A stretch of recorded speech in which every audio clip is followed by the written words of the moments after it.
अस्सलाम वालेकुम students, welcome to bio brain. I am Rafe Khan. हम पढ़ रहे हैं biology 9th class chapter number 10। आज हमारा टॉपिक है, आइए पोलिनेशन में देखते हैं पोलन ट्यूब का क्या काम है।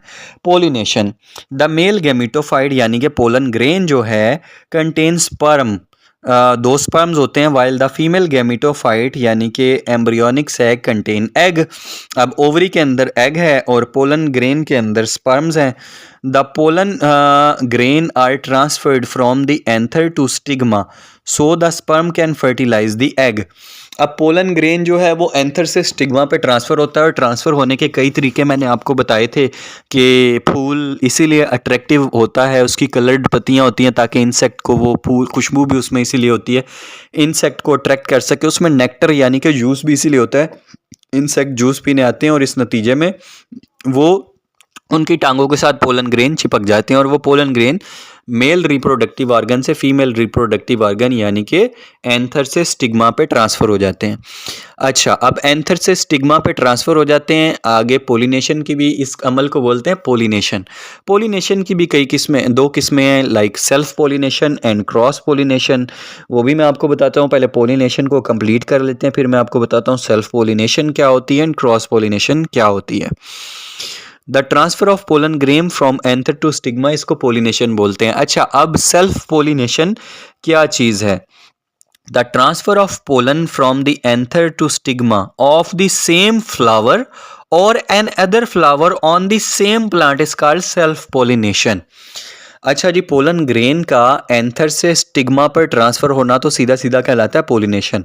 लेकिन अगर सेम फ्लावर के मेल रिप्रोडक्टिव ऑर्गन से पोलन ग्रेन ट्रांसफ़र हो रहा है, उसी फ्लावर, सेम फ्लावर के फीमेल रिप्रोडक्टिव ऑर्गन यानी कि स्टिग्मा पर, या फिर एक जो फ्लावर है उसके मेल रिप्रोडक्टिव ऑर्गन से पोलन ग्रेन उड़ता है और उसी सेम प्लांट के किसी और फूल के स्टिग्मा पर यानी कि फीमेल रिप्रोडक्टिव ऑर्गन पर ट्रांसफ़र हो जाता है पोलन ग्रेन, तो इसको बोलते हैं सेल्फ पोलिनेशन। एक ही फूल में ट्रांसफ़र होना या एक ही पौधे पर मौजूद दो मुख्तलिफ फूलों में भी ट्रांसफ़र होना सेल्फ पोलिनेशन कहलाता है। जबकि क्रॉस पोलिनेशन क्या है जनाब? The transfer of pollen from an other one plant to the stigma of the flower on the different plant of the same species called cross pollination। अगर pollen grain main यानी कि anther से उड़ता है और जाता है किसी और पौधे पर मौजूद फ्लावर जो कि सेम स्पीशी का हो, हमेशा पोलिनेशन सेम स्पीशी के फ्लावर्स में ही होती है, अलग अलग नस्ल में नहीं होती। सेम स्पीशी फ्लावर के किसी और पौधे पे जाकर गिरता है, किसी और पौधे पर मौजूद फ्लावर के स्टिग्मा पर, that is called cross pollination. अगर इसको सादी जुबान में समझें, अगर पोलन ग्रेन सेम फूल के मेल रिप्रोडक्टिव ऑर्गन से फीमेल रिप्रोडक्टिव ऑर्गन पे जाता है, यानी एक ही पौधे पर मौजूद, एक ही फूल में या एक ही पौधे पर मौजूद दो मुख्तलिफ फूलों में पोलिनेशन होती है, दैट इज सेल्फ पोलिनेशन। और अगर पोलिनेशन होती है between two different plants of the same species, एक जैसे नस्ल के दो मुख्तलिफ पौधों के दरमियान पोलिनेशन होती है, तो that is called cross pollination. उसके बाद आती है बेटा fertilisation. When pollen grain reach stigma, pollen grain अब स्टिग्मा के ऊपर गिर गया, its tube cell forms a pollen tube. तो वो जो ट्यूब सेल था, दो सेल्स थे, एक ट्यूब सेल था, एक जनरेटिव सेल था। ट्यूब सेल क्या करेगा? ट्यूब बनाएगा और ये ट्यूब स्टिग्मा से होती हुई, स्टाइल से होती हुई ओवरी तक पहुंचेगी। Then pollen tube reaches to the ovule and enter into through micropyle, और ओव्यूल के माइक्रोपाइल से अंदर घुस जाएगी। माइक्रोपाइल जो है वो ओव्यूल के अंदर सुराख होता है, जैसे बीज के अंदर सुराख होता है ना, वही माइक्रोपाइल, क्योंकि ओव्यूल बाद में बीज ही बनता है, तो इसलिए जो ओव्यूल का सुराख होता है वहां से पोलन ट्यूब अंदर घुस जाती है उसके।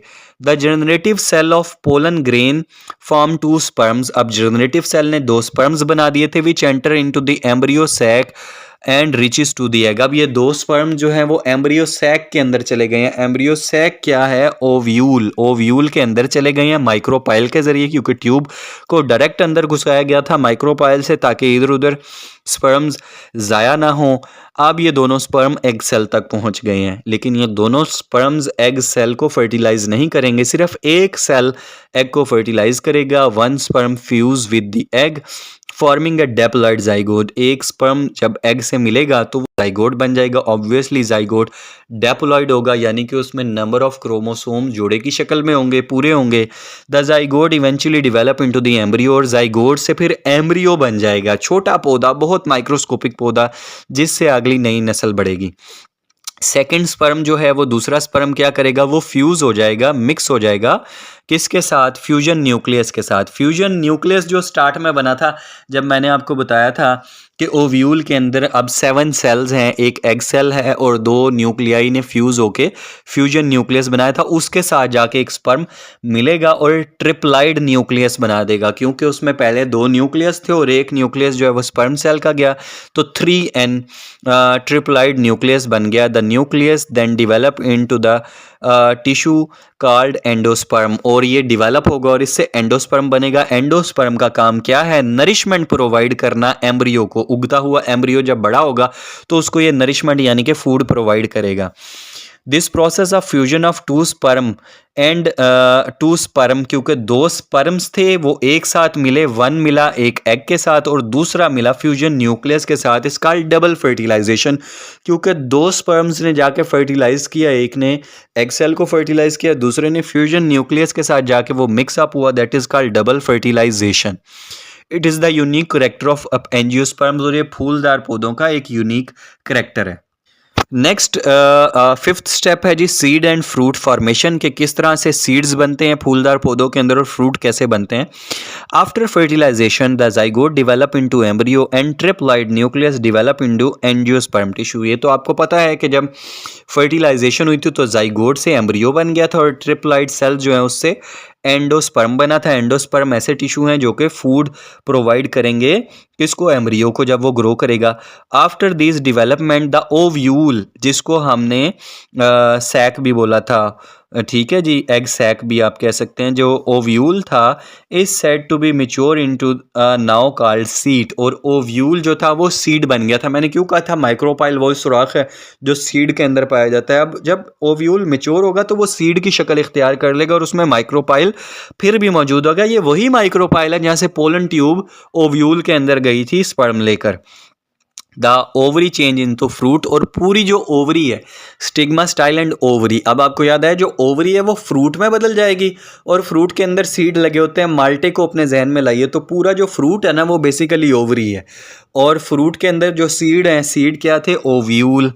अब आपको समझ आ गई होगी। डेवलपमेंट ऑफ स्पोरोफाइट, और इसका लास्ट जो मरहला है वो है development of sporophyte. When seed mature हो जाएगा, दे आर डिस्पर्स, तो वो फैल जाएगा। जैसे आप सीड खा के फेंक देते हैं, या कोई जानवर सीड खाता है वो फेंक देता है, या हवा के ज़रिए कुछ सीड डिस्पर्स हो जाते हैं। If seed gets suitable condition, अगर सीड को सूटेबल कंडीशन मिलेगी, टेम्परेचर ऑप्टिमम मिलेगा, वाटर ऑप्टिमम मिलेगा, फूड ऑप्टिमम मिलेगी, रोशनी ऑप्टिमम मिलेगी, there embryo develop into the new plants, और इनका जो एम्ब्रियो है वो नए पौधा में तब्दील हो जाएगा, नया प्लांट बन जाएगा। The sporophyte of the next generation, और स्पोरोफाइड जनरेशन बना देगा। In some plants ovaries developed into fruit without fertilisation of egg in ovule. कुछ पौधों के अंदर क्या होता है, जो ओवरी है ना वो फ्रूट में बदल जाती है बगैर फर्टिलाइजेशन के, मतलब उनके ओव्यूल के अंदर फर्टिलाइजेशन नहीं होती, एग की फर्टिलाइजेशन नहीं होती, लेकिन फिर भी जो ओवरी है वो फ्रूट में बदल जाती है। So there is no seed in the fruit. ऐसे पौधों के अंदर जो विदाउट फर्टिलाइजेशन फ्रूट में बदल जाते हैं, उनकी ओवरी और उनमें फर्टिलाइजेशन नहीं होती, उनके अंदर सीड नहीं होता।